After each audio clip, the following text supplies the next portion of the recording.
Hey, my references are beneath my video. What are the similarities and differences between paraphilic disorders and sexual disorders? Well, they both are characterized by problems with sexual functioning, but they differ in a main core focus. So, paraphilic disorders involve atypical sexual interests or behaviors, but sexual disorders involve difficulties in the normal sexual response cycle. They both can cause distress and impairment, but may require some treatment. And why do you think there are significant similarities between ODD, OCD, IED, and DMDD? They're externalizing disorders, so they are disruptive, impulsive, control, and conduct disorders. They are categorized by every child is special, which is emotion, consistency, intention, and severity. And so they talk about consistently going back to looking at more symptoms to make sure that they're diagnosed properly. And it starts in early childhood. So they express their anger towards the environment instead of inward, like anxiety and depression. And so, for example, the disruptive, that would be like an ODD type thing, where they express remorse after hitting and kicking,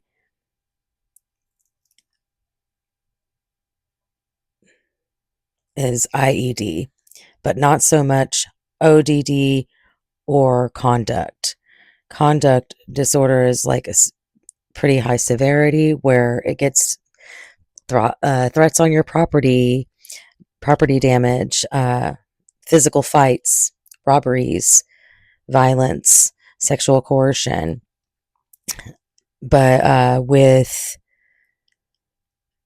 DMDD, they're similar to IED, which IED episodes, which is not as severe as the conduct. And there's remorse. They have negative emotions more, but it could be chronic. So the treatment is psychotherapy, and they try not to do meds, but if they do antidepressants for it. So, and then the treatment is also mostly family therapy and psychotherapy for ODD. And there's mostly behavioral therapy and family therapy for most of them. So, why would it be important to understand the difference between disorders and a treatment?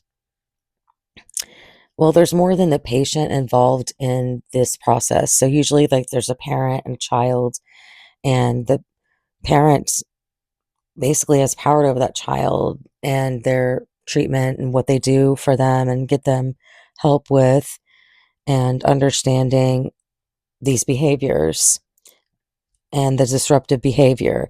So they kind of get misdiagnosed a little bit with, for example, for foster kids, they get overdiagnosed with ODD when they're living in an unstable home. But once they're out of that situation, they're not having those behaviors and not displaying that so much. So, and we can, they can have both external and internal, but cannot have internal and external.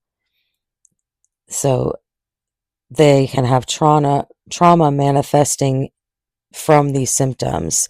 And we don't want to distract ourselves from looking at inward issues because you can't see those, obviously. So that's a big thing on making sure we're better understanding them with this. And then we also can have more empathy because we understand the history of their early childhood trauma, usually, or neglect and or exposure to violence. Discuss the importance of knowing the difference between specific substance abuse specifiers and how I, as a clinician, can treat substance abuse. Well, there's the intoxication, withdrawal, and addiction, which is under the influence, intoxication, withdrawal, acute physical, psychological effects, quitting cold turkey, basically, addiction, chronic condition, repeating the use or behavior no matter the consequences. And it should be a separate diagnosis. Not everyone meets the criteria, but they should be basically. There's three reapers of diagnosing addiction. If they have the repeated use of the items or behaviors, positive reinforces, which is given for pleasure, negative repercussions, consequences they've had, like losing a job, are a key part of an addiction.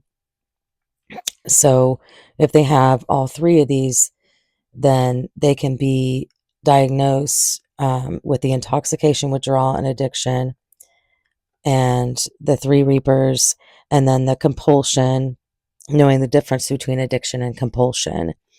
Compulsion is like you wash their hand, person washed their hands so much they wash the skin off or something.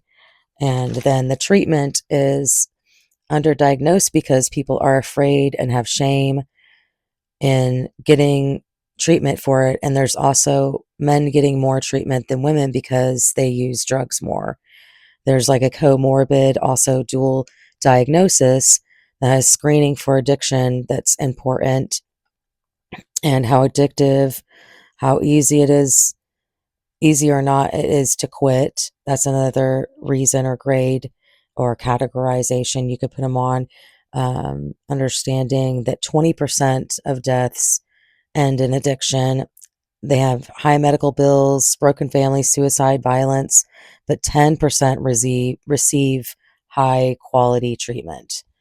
And they have a cycle of abstinence, relapse, detox, hospital rehab, group therapy, group um, time. Preventing, maintaining sobriety is really hard. And it's just really not something it's easy for them to do. There's less than 20% that receive treatment on their own. So that's it. Thank you so much. I also want to say screening for addiction is very important, and the motivation therapy is what I would go for using because it's so effective.